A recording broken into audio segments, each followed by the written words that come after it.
আরো কিছু খবর নিয়ে এখন দেখুন একটি ডেস্ক রিপোর্ট।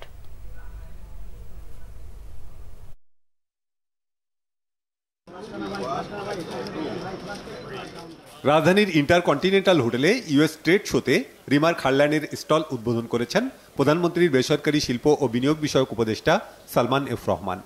উপস্থিত ছিলেন ডাক, টেলিযোগাযোগ ও তথ্য প্রযুক্তি প্রতিমন্ত্রী জুনায়েদ আহমেদ পলক ও মার্কিন রাষ্ট্রদূত পিটার হাস। রিমার্কের ব্র্যান্ড নিওর, লিলি, হারল্যান্ড, সিওডিল, Blaze O Skin, Cabotine, Maxview সহ জনপ্রিয় সব cosmetics, Orix, Sunbit, Tylox, Acnol সহ হোম কেয়ার, পার্সোনাল কেয়ারের ব্র্যান্ডগুলোর পণ্য প্রদর্শন ও বিক্রি হচ্ছে এ মেলায়। মেলা চলবে 11 মে পর্যন্ত। সিফুড সেক্টরের মাধ্যমে দেশের রপ্তানি বাণিজ্য ও জাতীয় অর্থনীতিতে অসামান্য অবদানের স্বীকৃতি স্বরূপ 2022 সালের জন্য বাণিজ্যিকভাবে গুরুত্বপূর্ণ ব্যক্তি সিআইপি নির্বাচিত হয়েছেন ফ্রেশ ফুড লিমিটেডের ব্যবস্থাপনা পরিচালক মোহাম্মদ তহিদুর রহমান। এ উপলক্ষে রাজধানীর একটি হোটেলে আয়োজিত অনুষ্ঠানে বাণিজ্য প্রতিমন্ত্রী এহসানুল ইসলাম টিটু এমপির কাছ থেকে সিআইপি কার্ড গ্রহণ করেন ফ্রেশ ফুড লিমিটেডের ব্যবস্থাপনা পরিচালক মোহাম্মদ তহিদুর রহমান। অনুষ্ঠানে অন্যান্যদের মধ্যে বাণিজ্য সচিব, এফবিসিসিআইয়ের সভাপতি, বাণিজ্য মন্ত্রণালয়ের ঊর্ধ্বতন কর্মকর্তাগণ এবং সিআইপি কার্ড পাওয়া অন্যান্য শিল্পপতিরা উপস্থিত ছিলেন। শাহজালাল ইসলামী ব্যাংক পিএলসির 23 বছর পূর্তি উদযাপন উপলক্ষে কর্পোরেট প্রধান কার্যালয় সহ ব্যাংকের সকল শাখা ও উপশাখায় কোরআন খতম ও দোয়া মাহফিল হয়েছে। এতে দেশ ও জাতির কল্যাণ কামনায় বিশেষ মোনাজাত করা হয়। প্রধান কার্যালয়ের পশ্চাৎ সভাকক্ষে প্রতিষ্ঠাবার্ষিকীর কেক কাটা হয়। প্রধান অতিথি ছিলেন শাহজালাল ইসলামী ব্যাংকের ভাইস চেয়ারম্যান মোহাম্মদ ইউনুস এবং বিশেষ অতিথি ছিলেন ভাইস চেয়ারম্যান মহিউদ্দিন আহমেদ, পরিচালক মোহাম্মদ সানাউল্লাহ শাহিদ, আক্কাস উদ্দিন মোল্লা, ইঞ্জিনিয়ার মোহাম্মদ তহিদুর রহমান, আব্দুল হালিম, ফকির আক্তারুজ্জামান, খন্দকার সাকিব আহমেদ এবং ব্যবস্থাপনা পরিচালক মোসলেউদ্দিন আহমেদ।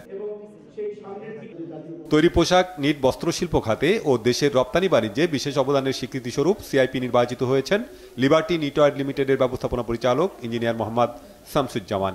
এ উপলক্ষে রাজধানীর একটি হোটেলে আয়োজিত অনুষ্ঠানে বাণিজ্য প্রতিমন্ত্রী এহসানুল ইসলাম টিটু এমপির কাছ থেকে প্রতিষ্ঠানটির ব্যবস্থাপনা পরিচালক engineer Mohammad Shamsuzzaman CIP card গ্রহণ করেন।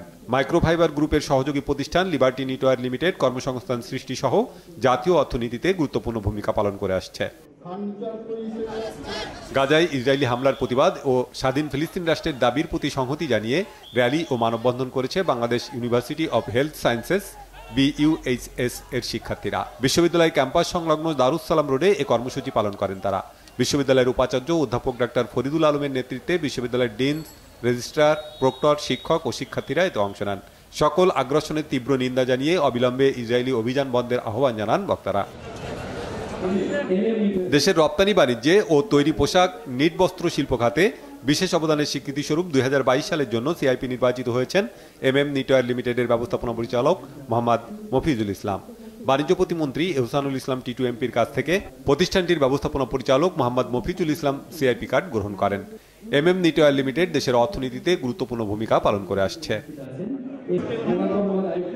ঢাকায় ইব্রাহিম কার্ডিয়াক হাসপাতাল এবং রিসার্চ ইনস্টিটিউটে তরুণদের সংগঠন মোমেন্টস প্রি অপারেটিভ এবং পোস্ট অপারেটিভ ওয়ার্ডে পালস অক্সিমিটার এবং স্টিমার মেশিন অনুদান দিয়েছে। মোমেন্টসের প্রতিষ্ঠাতা ও প্রধান নির্বাহী কর্মকর্তা ইকমাল মমিন এসব চিকিৎসা সরঞ্জাম হাসপাতাল কর্তৃপক্ষের কাছে হস্তান্তর করেন। হাসপাতালের পরিচালকরা এ সময় উপস্থিত ছিলেন।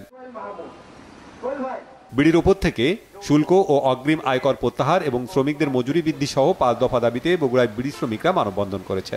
তাদের দাবির সাথে একত্রতা প্রকাশ করেছে রংপুর, পাবনা, কুষ্টিয়া, টাঙ্গাইল, নারায়ণগঞ্জ, নেত্রকোনার বিড়ি শ্রমিক ও নেতারা।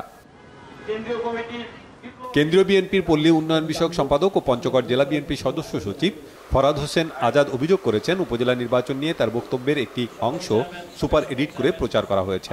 জেলা প্রেস ক্লাবের সংবাদ সম্মেলনে তিনি আরও বলেন, দলীয় নির্দেশনা না মেনে যারা নির্বাচন করছে তারা দলীয় পদ হারাবেন।